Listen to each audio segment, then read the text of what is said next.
नमस्कार साथियों, आपका स्वागत है हमारे YouTube channel Awadh edu hub में। दोस्तों, आज मैं आपको जो टॉपिक पढ़ा रहा हूं वो मेरा मॉडल ऑक्सिलरीज है।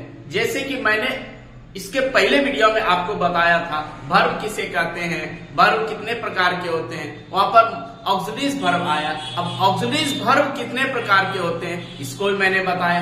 अब जो आने वाला सेशन है उसमें हम यूजेस ऑफ ऑक्सिलरीज की बात करेंगे, मॉडल ऑक्सिलरीज की बात करेंगे, क्योंकि इसके पहले वीडियो में मैंने प्राइमरी ऑक्सिलरीज के बारे में आपको बताया था। तो आज का सेशन यही से स्टार्ट होता है हमारे मॉडल ऑक्सिलरीज।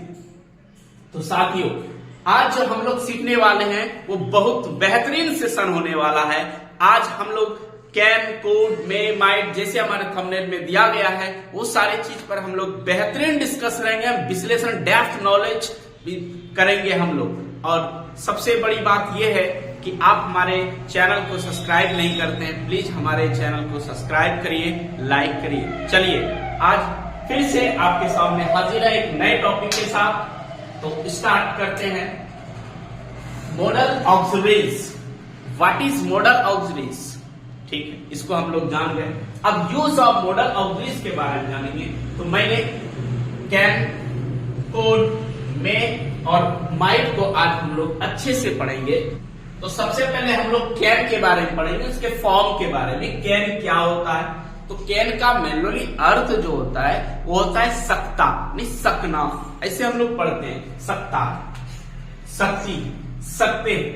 तो सबसे पहले कैन का प्रयोग प्रेजेंट टेंस में और कहीं कहीं फ्यूचर टेंस में भी होता है।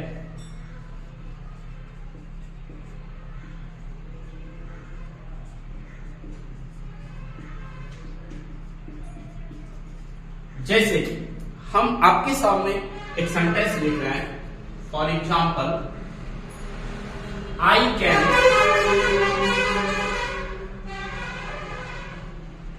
टीच। आई कैन टीच, मैं पढ़ा सकता हूं। ठीक, अब नेक्स्ट है कि हम लोग कैन की बेसिक नॉलेज पहले ले लेंगे, उसके बाद हम यूजेस पे आएंगे। पहले फॉर्म देखते हैं कि कैन का क्या क्या फॉर्म होता है। तो चलिए, तो पहला है ये प्रेजेंट टेंस में काम आता है, इसका यूज होता है और कभी कभी फ्यूचर में भी होता है। तो दूसरा, कैन के बाद V1 का प्रयोग होता है। याद रखिए, कैन के बाद V1 का प्रयोग होता है। जैसे कि ही कैन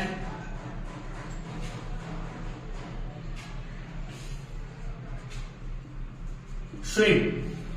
तो यहां पर आप कैन के बाद V1 का प्रयोग करेंगे और किसी भी वर्ब के किसी भी रूप को नहीं लाएंगे, सिर्फ V1 को लाएंगे कैन के साथ। नेक्स्ट, याद रखिए कैन नॉट लिखना भयंकर भूल है, इसीलिए हम लोग कैन नॉट को एक साथ मिलाकर लिखते हैं और वो लिखते हैं कैन नॉट। एक साथ लिखा जाता है, इसको इस तरह से हम लिखते हैं। कभी कभी कैन और not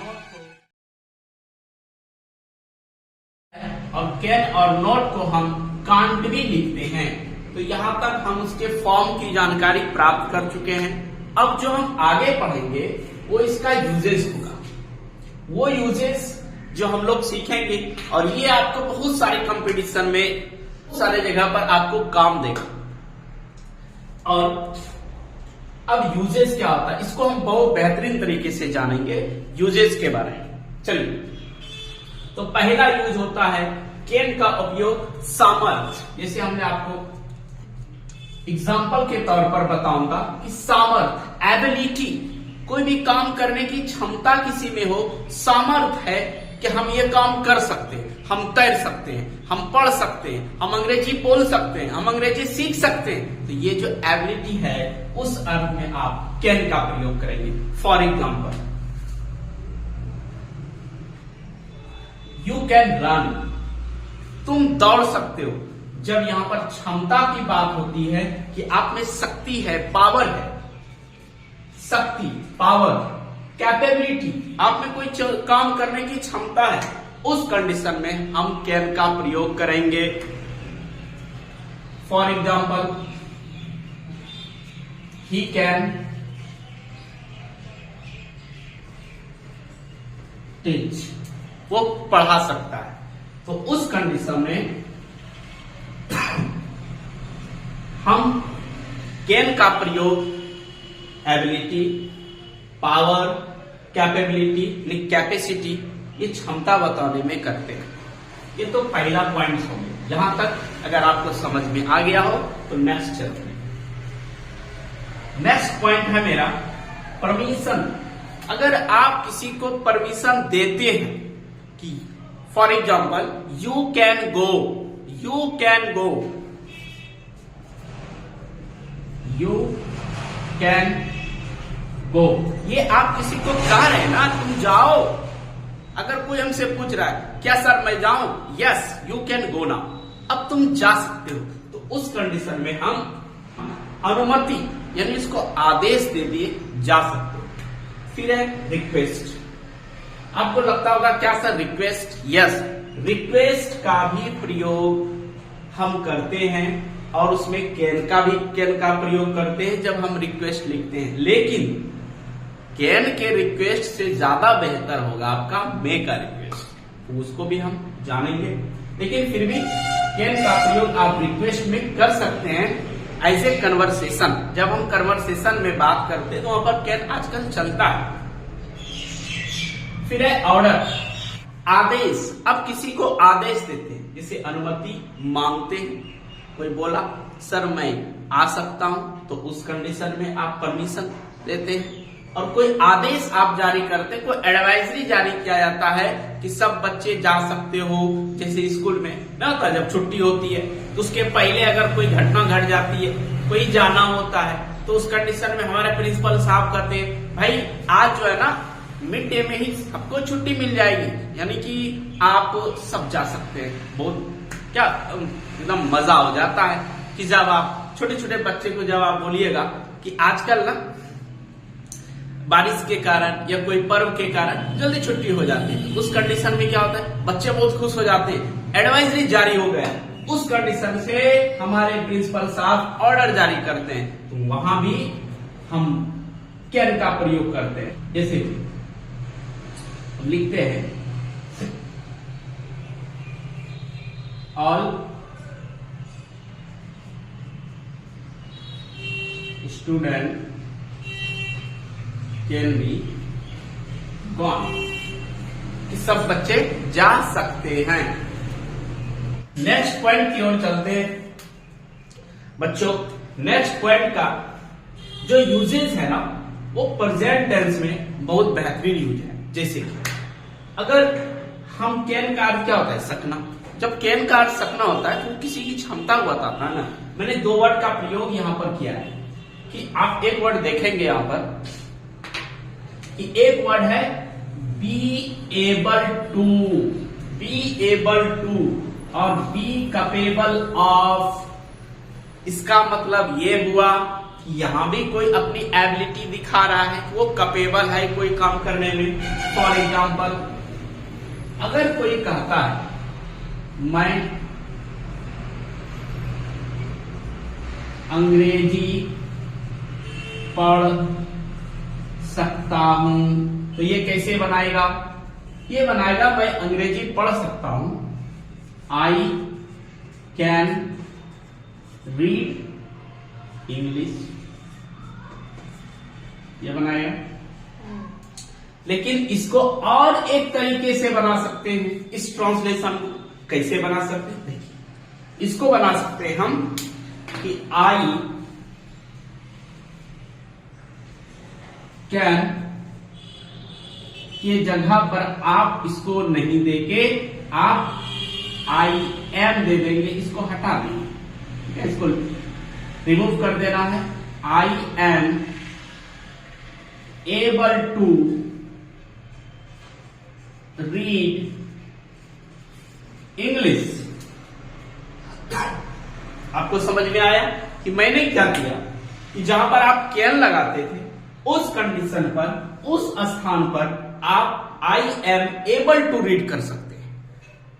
I am able to read और एबल टू के जगह पर आप बी कैपेबल ऑफ, बी मतलब मैंने आपको पहले बता दिया कि बी क्या है, तो बी के जगह पर आप एम कर देंगे और लिख देंगे आई एम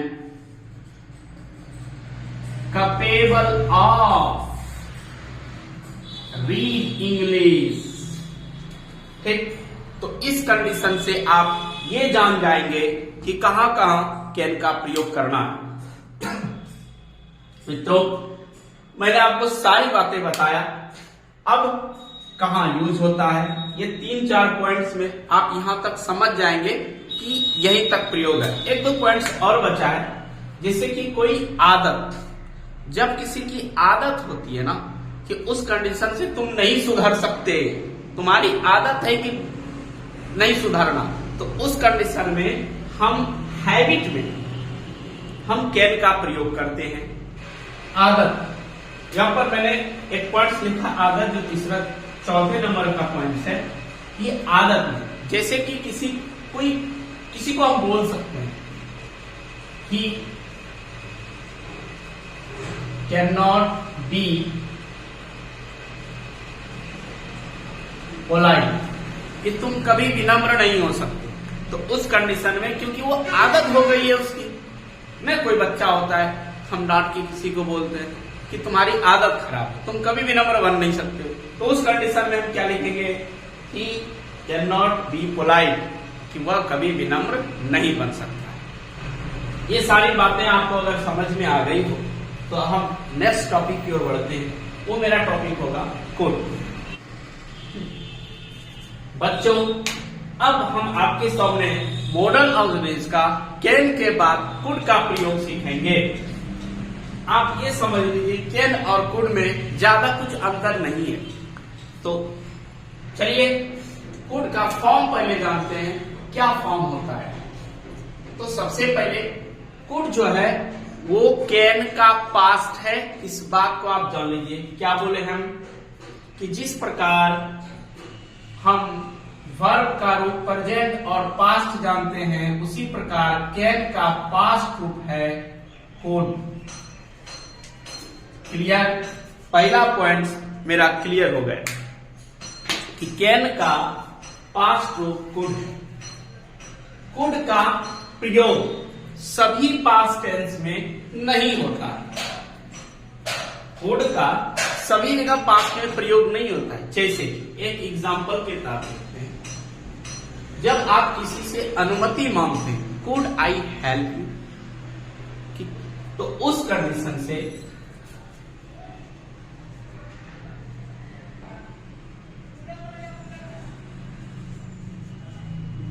तो यहां पर कुड पास्ट टेंस नहीं है, ये प्रेजेंट टेंस है। यहां एक रिक्वेस्ट कर रहा है, किसी को बोल रहा है, तो उस कंडीशन से यहां कि कुड कैन का पास्ट नहीं है। लेकिन अगर कोई कहता है मैं घर जा सकता था, मैं खेल सकता था, वह परीक्षा पास कर सकता था, उस कंडीशन से आप कुड, जहां प्रेजेंट टेंस में कैन लगाते थे, वहां पास्ट टेंस में आप कुड लगाएंगे। नेक्स्ट, प्रेजेंट या फ्यूचर में भी कुड का प्रयोग होता है। ये नहीं कि कैन का पास्ट कुड है तो सिर्फ पास्ट टेंस में ही प्रयोग होगा, नहीं, इसका प्रयोग आप फ्यूचर और प्रेजेंट दोनों में कर सकते हैं। अब इसके यूजेस के बारे में हम लोग पढ़ेंगे, इसका यूज कहां होता है। सेम कंडीशन है, शक्ति, सामर्थ्य और क्षमता। जब शक्ति और सामर्थ्य और क्षमता पास टाइम का बोध करा रहा हो, वह परीक्षा पास कर सकता था। देखिए, he could pass the exam. वो भूतकाल में उसके पास क्षमता थी पास करने की। तो भूतकाल में निहित क्षमता को बताने के लिए हम शक्ति, सामर्थ्य बताने के लिए हम कुड का प्रयोग करते हैं। अब कुड है पॉसिबिलिटी, संभावना। अगर कह सकते हैं कि बारिश हो सकती थी, अगर ऐसी संभावना हो तो वहां पर हम कुड का प्रयोग करेंगे। कुड के द्वारा हम परमिशन भी व्यक्त करते हैं। जब हम किसी को परमिशन देते हैं वहां पर कुड का प्रयोग होता है। और मैं आपको खास बात बता रहा हूं कि कैन, जैसे कि आप किसी से रिक्वेस्ट करते हैं ना, जैसे कि आप सिंपल सा क्लासरूम में पढ़ते होंगे 9-10 में एक जब बच्चा जाता है तो थोड़ा एकदम सरकारी बच्चे को क्या होता है, थोड़ा इंग्लिश बोलने लगता है, तो आप क्या बोलते होंगे, मे आई कम इन सर, मे आई कम इन सर। तो वहां पर अगर आपको क्या बोलता है, प्लीज आइए, लेकिन अगर उसके जगह पर बोल दीजिए आप can I come in sir, तो हो सकता है आपकी भरपूर पिटाई कर दी जाए, भरपूर धुलाई कर दी जाए। अगर कोई बच्चा ऐसा है कि एकदम बरजात तो है लेकिन उसके अंदर ना थोड़ा ना एक्टिंग करने का ना गुण है, तो क्या बोलेगा, उस कंडीशन में मे आई कम इन सर नहीं बोलेगा, मे आई कम इन सर नहीं, तब क्या बोला, could I come in sir. वो दिखाएगा, सर हम प्रभु जी हम आ रहे हैं, कृपया मुझे आदेश दीजिए। तो उस कंडीशन में हम कुड का प्रयोग करते हैं अति विनम्रता व्यक्त करने के लिए। जैसे आपको किसी चीज मांगना है, कोई भी चीज किसी से, तो आप कहिए प्लीज मुझे दीजिए, तो उस कंडीशन में कहिए, कुड लगा के वो बात बोलिए कि प्लीज मुझे दीजिए, तो आपका वो जल्दी सुनेगा। और ये सबसे महत्वपूर्ण चीज है कुड का। प्यारे बच्चों, अब हम आज आपको कैन और कुड की सारी बातें बता दिया है। अब हम नेक्स्ट डे पढ़ेंगे मे और माइट के बारे में। धन्यवाद, आपका दिन शुभ हो। प्लीज हमारे चैनल को आप लाइक एंड सब्सक्राइब करें ताकि हम अगले दिन पुनः आपके सामने हाजिर हो सकें। और आपकी लाइक और सब्सक्राइब मुझे एनर्जी देती है। थैंक यू, धन्यवाद।